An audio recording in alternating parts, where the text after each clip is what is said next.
Dic Maria Fort, soc florista i no soc escriptora, però he volgut fer un conte de la meva vivència personal amb el tema del dol.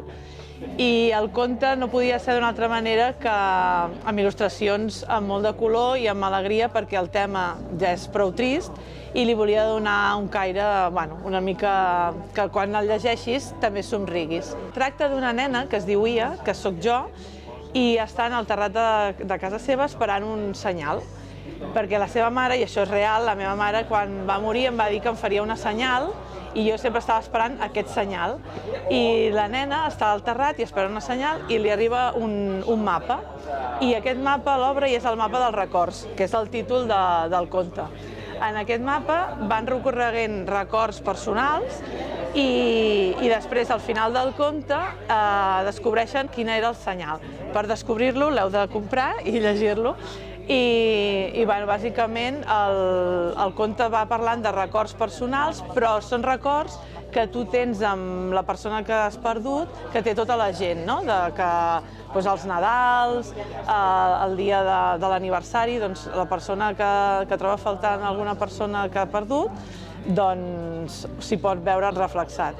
L'objectiu és fer que les persones que passen per un procés de dol puguin sentir-se reflexats i acompanyar-los en aquest dol, que passin pels seus records i puguin viure la persona que van perdre.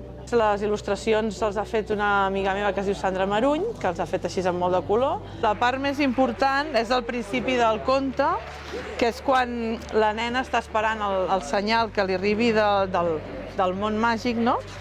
I és quan baixa el senyal en el terrat i ella rep el mapa, que, com el títol diu, el mapa dels records, és el moment més important perquè és quan cau el mapa en el terrat.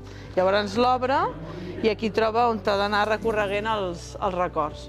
I aquesta seria la part més important. I després potser la més emotiva és al final del conte, que això és, en els processos de dol es fa molt la simbologia de deixar anar a la persona, i és quan inflen un globus i la Ramoneta, que és la protagonista, se'n torna a anar al món màgic. I és com el moment més emotiu. I després aquí hi ha una frase i la foto de la meva mare, que és la que està inspirat al conte. És un sol conte i en principi no hi ha segona part ni res, perquè hi ha com un principi i un final. Si no hagués hagut Calonge Poble de Llibres, aquest conte no hi seria, perquè jo, com he dit al principi, soc florista i mai m'hagués imaginat escriure un conte. Al venir a les llibreries, comprar contes i llibres, doncs al final he acabat venint aquí a signar en el meu propi poble.